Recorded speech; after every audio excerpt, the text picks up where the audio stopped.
Hi everyone, this is my video about what's wrong with BUCKAROO BANZAI. I'm not going to say the whole ridiculous title of this movie. So, one of the things I hate about geek culture is I feel there's a lot of peer pressure, especially on some movies where it's like, you don't like that? You have to like it. Why don't you like it? And then the opposite. Why do you like that? You have to hate it. And it's like, I'm just going to like what I want to like. Like, go away.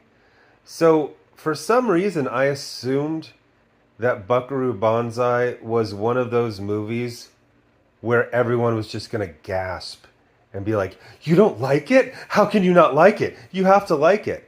But I noticed something interesting. So I talked to my friend who's like huge sci-fi nerd. And I'm like, hey, I'm watching Buckaroo Banzai. I'm not really liking it. He's like, yeah, I never saw it. I'm like, what the fuck? You've seen like every dopey sci-fi movie ever. He's like, yeah, it just didn't look that great. I was like, okay, that was weird. And then I talked to another friend, and I'm like, hey, what's with this? And he's like, yeah, the first 5 minutes are really good, and then the credits are great. That's why it's known. It's known for having a really great opening, like literally like the first 5 to 10 minutes, and then the end is really fun because they walk down the canal in Los Angeles, and they kind of, I don't know, it's hard to it's like what Max Landis said about Ric Flair. I don't know how to explain how he's awesome, but he's awesome. Like, I don't know how to explain why the end credits scene is awesome, but it is awesome. The movie, however, fucking sucks. Oh my god, I hated this movie. Now, when I was growing up, this movie, one of the things I always hate is people try to rewrite history. Like Robert Kirkman does this. He's like, oh yeah, well, Walking Dead, we were really struggling. There were ads for that comic everywhere for months before it came out. Like, it had one of the hugest publicity pushes I have ever seen for a comic. Not for a image comic, for any comic. It was a massive publicity push. So his trying to rewrite, oh, we were struggling. I had to lie and say that it was about aliens. Tee shut the fuck up. No, you didn't. It was they very clearly thought it was going to be a massive hit. That's why they gave so much promotion to it. So when I tell you Buckaroo Banzai was inescapable, I think it was the summer of 1994. It was in comics. It was in every magazine. It was commercials. It was being presented like they thought this was the hit. There was a Marvel comic of it, adaptation of the movie. And when I was a kid, we didn't have a movie theater in my hometown, so you had to ask parents to take you, and it was a whole thing. So it was a huge deal to go to a movie, and like I could just tell this shit sucked. I could just tell at 10. I knew it was terrible.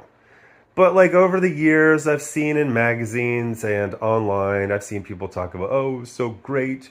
John Lithgow's performance. They should remake it. The fuck? They should unmake it. This shit sucks. So the beginning is cool. Buckaroo Banzai is kind of a, I don't know, like, okay, hipster, the definition of hipster has changed, but he's like a 1950s hipster in the 1980s, and most of his friends have kind of a rockabilly look. And he's essentially Doc Savage, and the Hong Kong Cavaliers, his band, is what is the group of people who work with Doc Savage? You know what I'm talking about.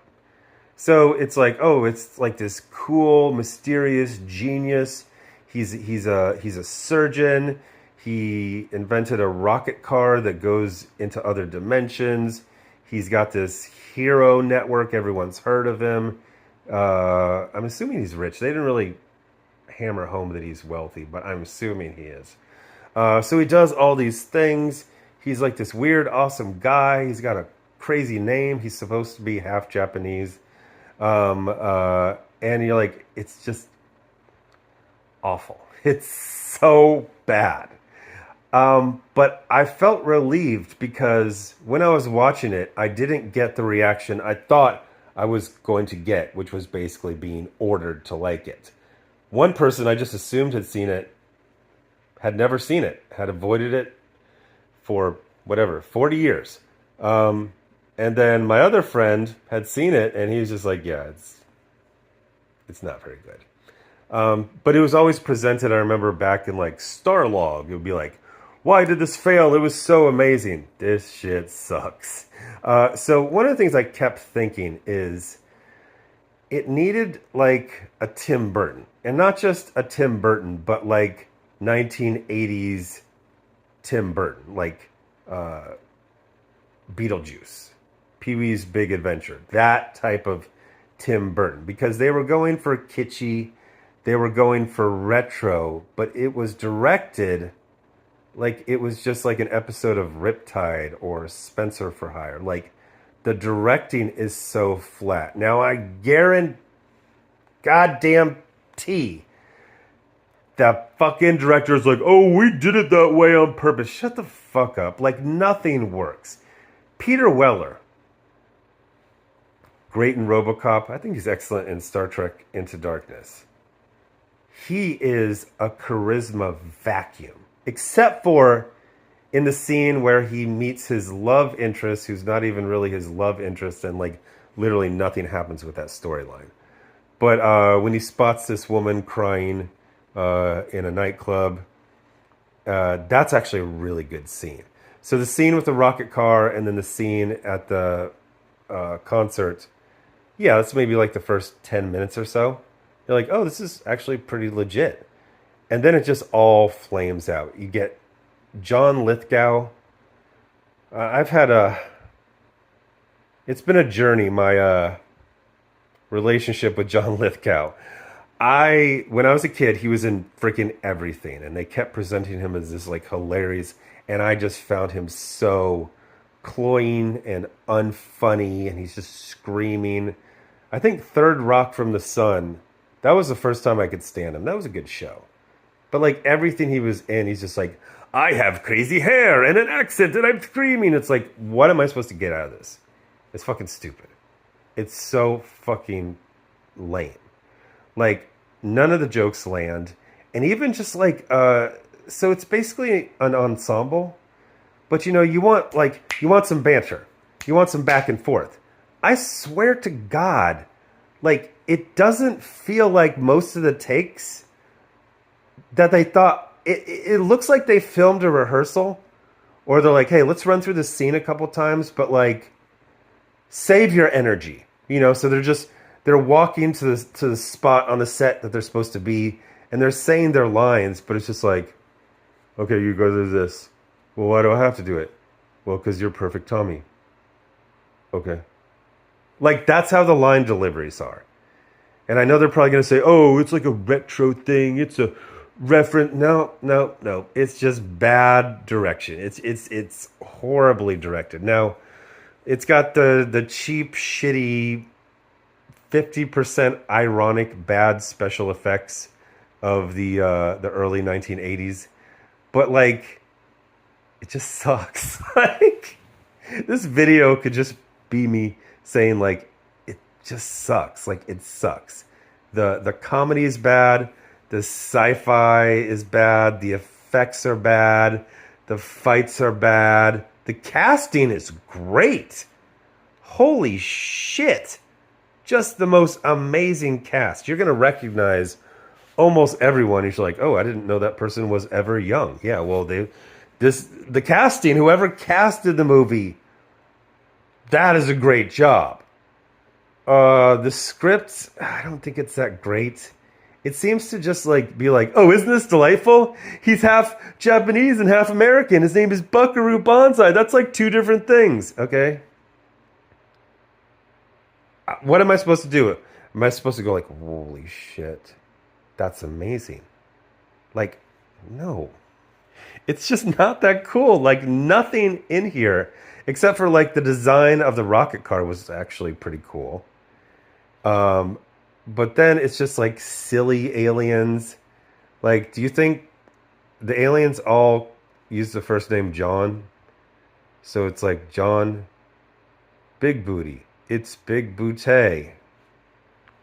Is that like, is that really that funny? Is it funny enough to do that joke 10 times over 2 hours? John Smallberries.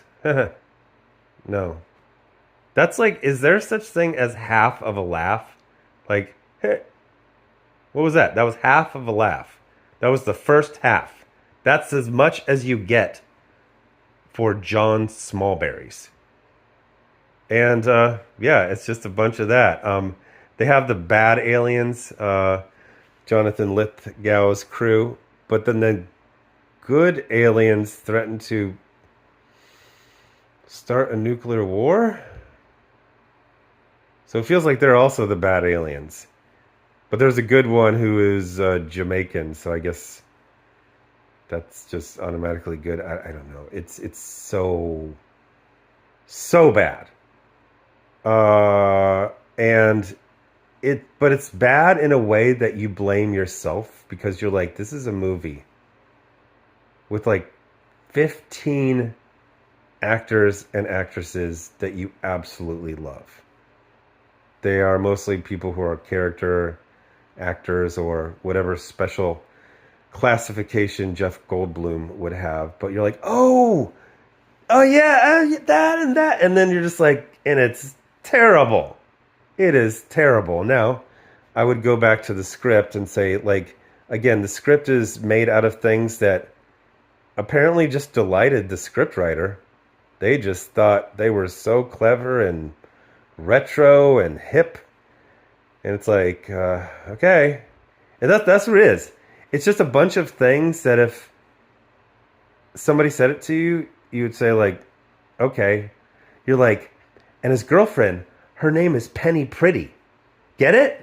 It sounds like an old, like, a damsel in distress name. Yeah, it's like an old damsel in distress type of name.